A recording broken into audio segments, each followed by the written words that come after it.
Vision is arguably the most compelling human sense. Words and stories and sounds allow us to imagine strange beasts and far-off worlds, but seeing makes us truly believe they exist. And that's why we place so much effort into correcting the optics of our eyes when they don't work, whether with glasses or contact lenses or surgery.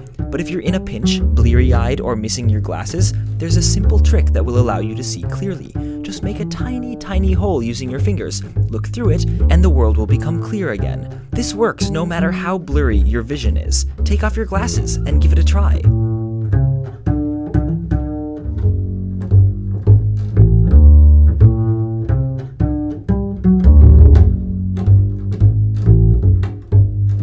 Amazing, right? But to explain this wizardry, we just need to remember how seeing works. Light travels outwards from a source, bounces off of objects in its path, travels into your eye and onto your retina, where it forms an image. If your eye had no lens, light from a single source would hit your retina in lots of places and result in a smeared out mess, which is exactly what happens when I take the lens off of my camera.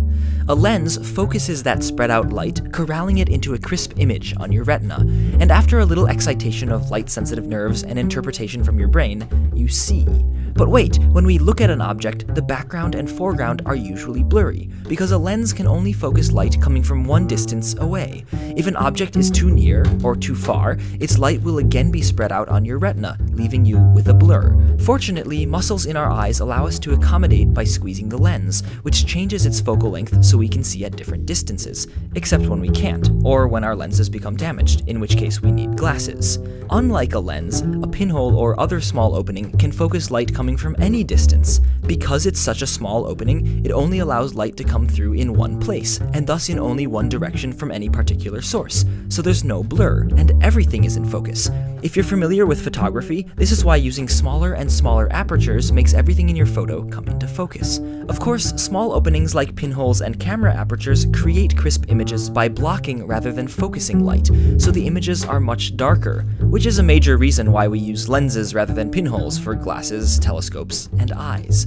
And yet, in a pinch, looking through a tiny hole made with your fingers can help you see. Now do you see why?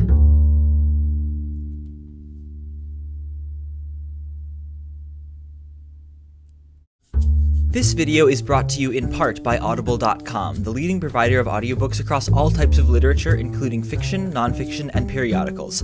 If you go to audible.com/MinutePhysics, you can try Audible out by downloading a free audiobook of your choice, like The Particle at the End of the Universe by my friend Sean Carroll, who also writes an excellent blog about physics called Preposterous Universe. The Particle at the End of the Universe is Sean's most recent book, and it's about the search for and discovery of the Higgs boson. I highly recommend it. Again, thanks to Audible for helping me continue to make these videos and for giving you a free audiobook at audible.com/MinutePhysics.